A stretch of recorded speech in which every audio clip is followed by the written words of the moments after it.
Whoa, the academia sure is busy during the day. But where should we go looking for people that we know? Traveler, Paimon.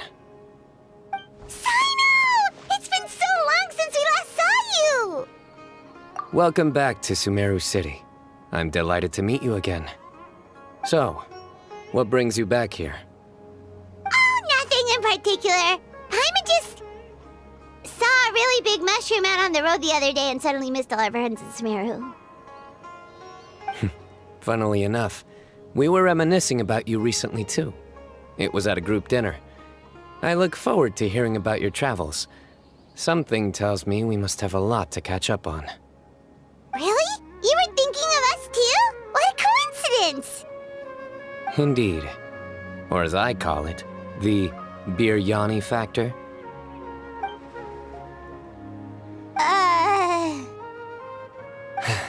You really want me to say the rest? Okay. It's always rice to meet stew again. Oh, darn, he said it. You like that one, huh? You must if you remember it after all this time. Admit the truth. You have long been in awe of my razor-sharp wit. All right. Here's your 500 mora. You're exaggerating. It's only 500 mora. Hey, 500 mora is still a lot of snacks to Paimon. All right. I'll treat you to some desserts later. Anyway, I'm actually investigating a case right now. My mind is focused on work, which is why I didn't complete the joke at first. A case? What happened? Nothing major. But after finding out who was involved, I decided, on reflection, to handle this one myself. Need any help? We only came here to hang out, so we've got the time. You may as well take us with you, and then when you're done, we can, Such enthusiasm. Are you worried I'll forget about treating you to some sweets if you're not around to remind me? What? No! All right, was it really that obvious? Obvious enough. Still, it's a fine idea. You are the heroes of Sumeru. It makes perfect sense to work together. All right, follow me.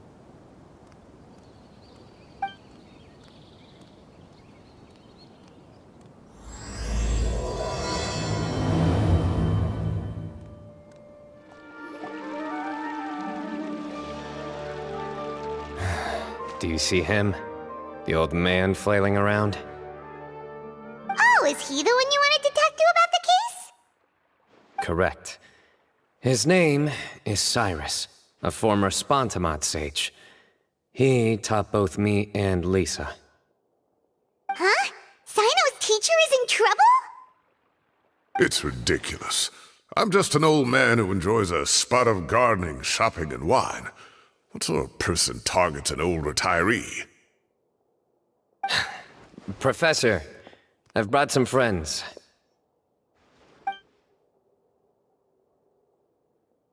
Ah, Cyno. Now who do we have here? Hold on, let me think. A flying fairy dressed in white? A youth who does not seem to hail from this land? My goodness. You must be the legendary traveler in Paimon. I've heard all about what you've done for Sumeru. Wow, looks like we're really famous. I've told him about you before. You are my friends, after all. That's right. Let me summarize the situation. A couple of days ago, Professor Cyrus suddenly received a threat letter. A threat letter? Exactly. Who sends a threat letter to an old man like me, for goodness sake? This is the letter in question. Cyrus, I have uncovered your secret. If you wish to prevent it from going public, leave 10 million mora at the back door of the cafe.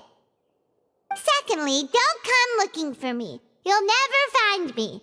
But I will always be watching you and all of your secrets. Finally, if you dare to report this to the Matra, there will be consequences.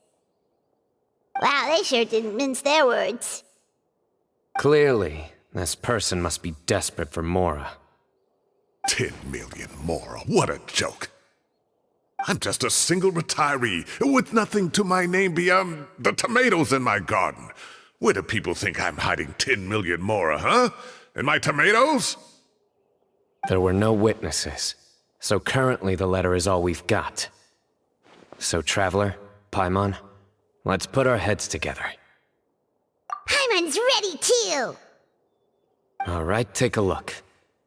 Do you see anything suspicious?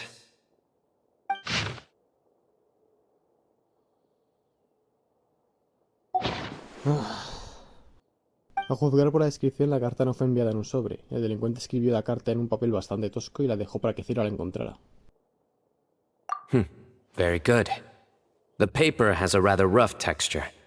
It's not the typical kind you see in most books. Another thing is, some of these strokes look kind of blurry. Could there be an issue with the ink? Possibly. And I bet the paper has something to do with it. Most of the paper around here is much smoother than this, and the ink is absorbed quickly so it doesn't run. This paper, meanwhile, it's very coarse-grained, almost as if it's made from some sort of plant matter. It's certainly not the same paper as we use in the academia, but the ink is nothing special. Just regular black ink that gets a blue tinge when applied to paper. So do we think the culprit has a connection with the academia or not? Wait, check this out! Looks like this part got wet at some point. Agreed. The staining suggests it was a colored liquid, not plain water. It also looks like it was wiped off with a damp cloth. A colored liquid, so... tea? Wine? Looks like we're thinking along similar lines. Let's go talk to Arav. There are some things I'll need him to take care of. Arav. Ah, there he is. Mahamatra Cyno. Sir Cyrus. Ah, and the Traveler and Paimon. It's been a while.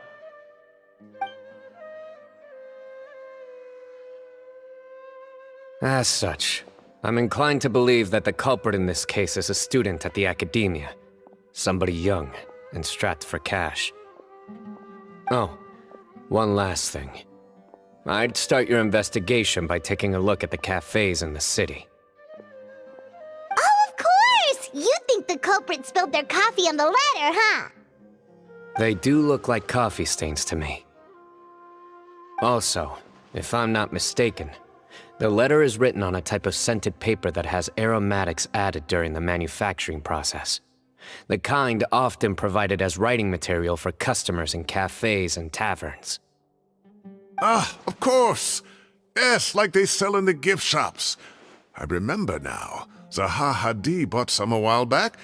She said she was going to use it as wrapping paper for a vase. Understood. I'll assemble a team to investigate the points of interest immediately. You have my gratitude. One last thing. Send some Matra to guard the entrances and exits of Sumeru City. And change into plain clothes. Don't let them see you coming. Will do. Great thinking, Cyno! So, where do we think the culprit's at right now? Yeah, they've probably been lying low at home waiting to see how Cyrus reacts. You're right, Paimon. Really? Which part? The culprit's approach. Whatever happens, they need this Mora.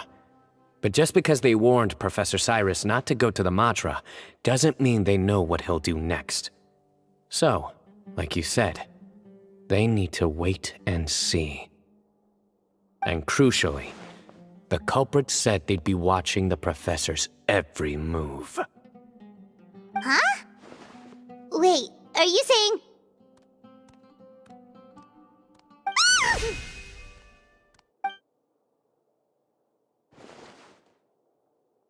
Found you! What are you doing? You wrote the threat letter! I don't know what you're talking about. What threat letter? I sensed someone was watching us from the shadows the moment we entered the House of Dana. You managed to stay relatively well hidden for someone reckless enough to threaten Professor Cyrus. There are a lot of people here, but we were looking specifically for Arav. Whoever followed us the whole way was likely to be the culprit. I was just listening in, that's all. You know something big's going down when Mahamatra Cyno shows up, right? So I got a little curious. What's the big deal? You smiled when Arav left. I saw it as clear as day. Is smiling a crime now? There are coffee stains on the letter. You mixed some coffee with water, gently smeared it onto the paper, then wiped it off with a wet cloth. All to create the impression that the letter was written at a cafe. Closing off the exits to the city doesn't affect you, because you already live here. And as long as the Matra were focused on the cafes, you would be free from scrutiny. The cafe was a red herring all along. You had to be somewhere where you could monitor the professor's movements. You can't pin this on me! I haven't done anything! Really? Then why are you shaking like a leaf? The innocent have no reason to fear the Matra. But you... Your heart's racing, and your eyelids are twitching. You're a terrible liar. I would never... Don't try anything or you'll pay the price. Now come with me.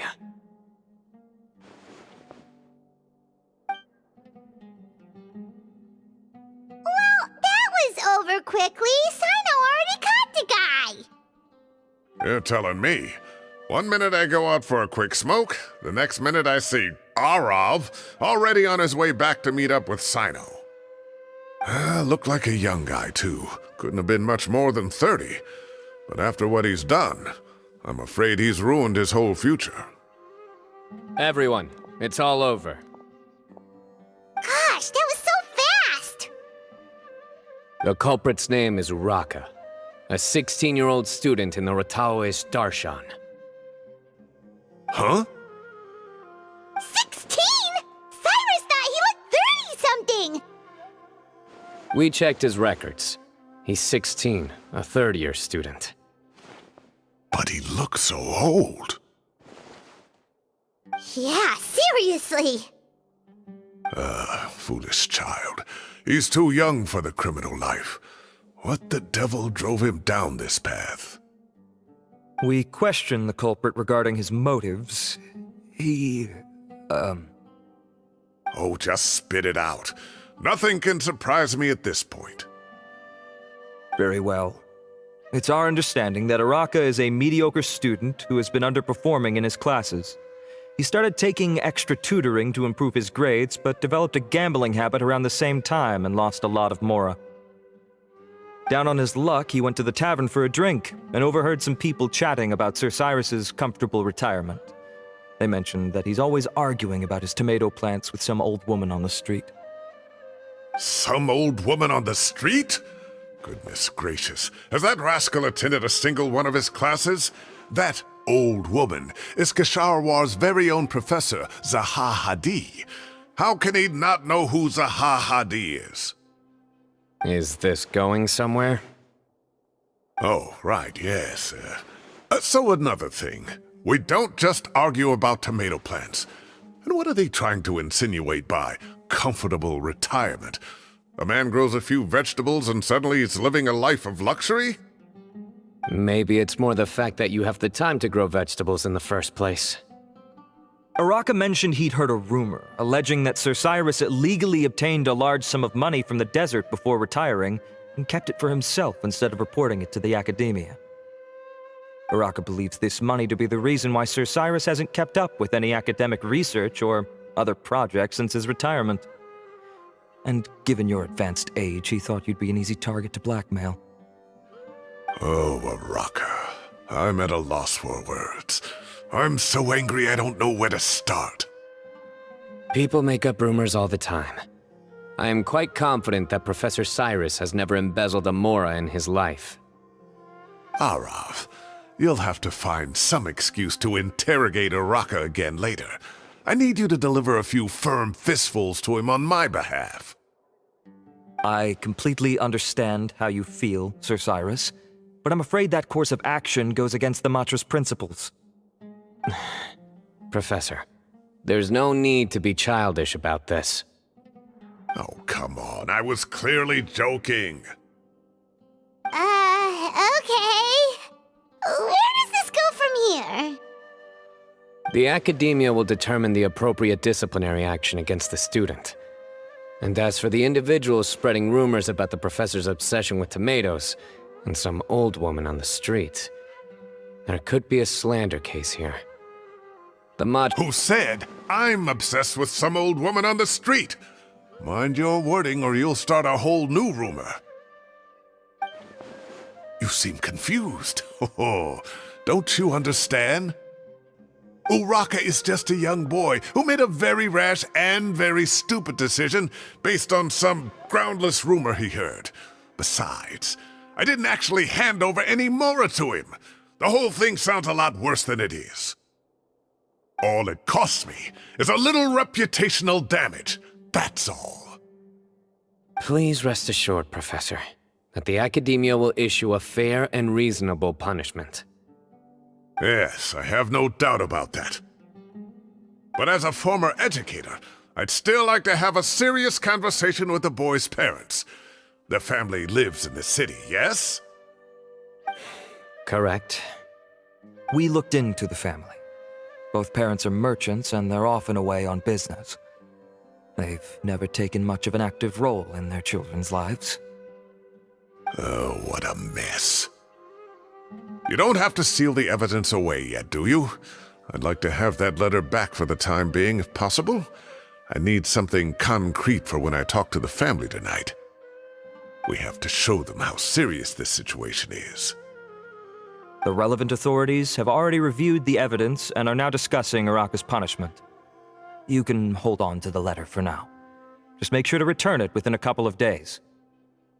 Oh, so you'll be able to close the case in 2 days? Give or take, cases like this are quick to resolve.